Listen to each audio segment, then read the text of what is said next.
अडकूर भागात आप्पी पाटलांना मिळणारा वाढता पाठिंबा.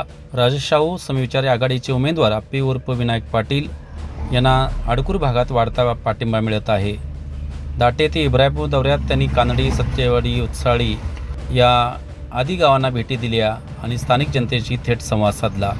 त्यांनी समस्याचं निराकरण करण्याचं आश्वासनही दिले. विधानसभा निवडणुकीच्या निमित्तानं आज सत्यवाडी या ठिकाणी प्रचाराच्या फेरी आणि आपण सर्व कार्यकर्त्यांना भेटून विनंती करून जाण्यासाठी मी या ठिकाणी आलो आहे.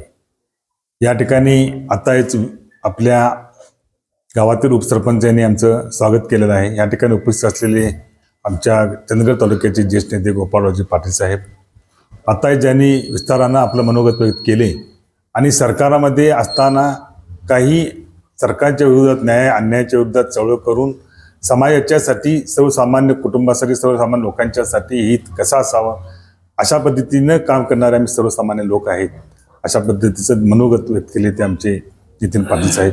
या विभागातील जवळचे आमचे नेते दौलत सहकारी साखर कारखान्याचे चेअरमन अशोकराव जाधव, या गावातील सर्व उपस्थित कार्यकर्ते, पत्रकार, छायाचित्रकार बंधू आणि भगिनी, खरोखरच गेली अनेक वर्षे ते आदरणीय गोपाळरावजी पाटील साहेब, माजी जिल्हा परिषदेचे कल्लापन्ना भोगन, शिवसेनेचे प्रमुख प्रभाकर खांडेकर, बळीराजा संघटनेचे अध्यक्ष नितीन पाटील साहेब, संपतराव देसाई, संजय तरडेकर आणि आपले शिवाजीराव हिरदुगी यांच्या नेतृत्वाखालील ही आपण श्री शाहू समविचारी आघाडी स्थापन केली.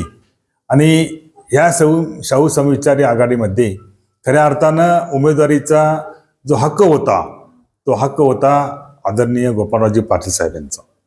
कारण त्यांनी गेली अनेक वर्षे या चंदगड तालुक्यामध्ये सर्व गावामध्ये आपल्या कारखान्याच्या माध्यमातून, आपल्या स्वतःच्या हिमतीवर वेगवेगळ्या पक्षाच्या माध्यमातून इथे कार्यकर्त्यांना संधी देऊन कार्यकर्त्यांना मोठं देण्याचं काम करण्याचं काम गोपाळरावजी पाटील यांनी केलं होतं.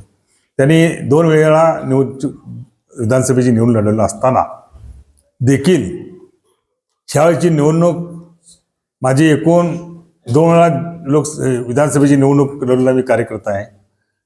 14 आणि 19ला मला मताधिक्य मिळत गेलं ते फक्त गडिंग्लज तालुक्यातच मिळत गेलं. 19ला तर 4,500 ते 5,000 मतं जर मला मिळाली असती तर मी त्याच वेळेला विजय होऊन गेलो असतो. परंतु मला चंदगड तालुक्यामध्ये जसं मतमोजणी चालू होती तर तसं मताधिक्य मला कमी होत जातं. त्यामुळं गोपाळराव पाटील साहेब यांनी मला ह्या वेळेला सांगितलं की आप्पी पाटील साहेब, तुम्ही मला 9 साली विना अट मला तुम्ही सहकार्य केलेलं आहे, पाठिंबा दिलेला आहे आणि सध्या तुम्ही मागील विधानसभेची निवडणूक लढवलेला आहे. त्यामुळे ह्या वेळेची निवडणूक तुम्ही लढवा आणि मी तुम्हाला पाठिंबा देतो. आणि मी ज्यावेळेला पाठिंबा देणार, ही सर्व मंडळी आता देणार म्हटल्यानंतर चंदगड विभागातून त्यांच्या नेतृत्वाखाली, त्यांच्यावर विश्वास आणि त्यांचे प्रामाणिक कार्यकर्ते यांचं जर संपूर्ण काम करण्याची पद्धत आणि मतं बघितली तर नितीन पाटील साहेबांनी सांगितल्याप्रमाणे 25,000 ते 30,000 मतं या ठिकाणून मला कुठल्याही परिस्थितीनं मिळणार याची खात्री आम्हाला गोपाळराव पाटील साहेबांनी दिली. कारण तुम्ही 2 वेळेला कमी मतात पडलेला आहे, त्यामुळे तुम्हाला यावेळेला आम्ही चंदगड तालुक्यातून जास्तीत जास्त मताधिक्य देतो. तुम्ही मागील जे मताधिक्य गडीमध्ये मिळवलं आहे त्याच्यापेक्षा थोडे 4-5,000, 6,000-10,000 वाढून घ्या. म्हणजे तुमच्यासारख्या सर्व कुटुंबातील मुलग्याला आपण आमदार केलं, हा फार मोठा बहुमान आम्हाला मिळणार आहे. यांचं फार मोठं योगदान आहे. मी आमदार म्हणजे गोपाळराव पाटील आमदार, हे सर्वसामान्य तुम्ही बसलेले आमदार, अशी भूमिका माझी असणार आहे.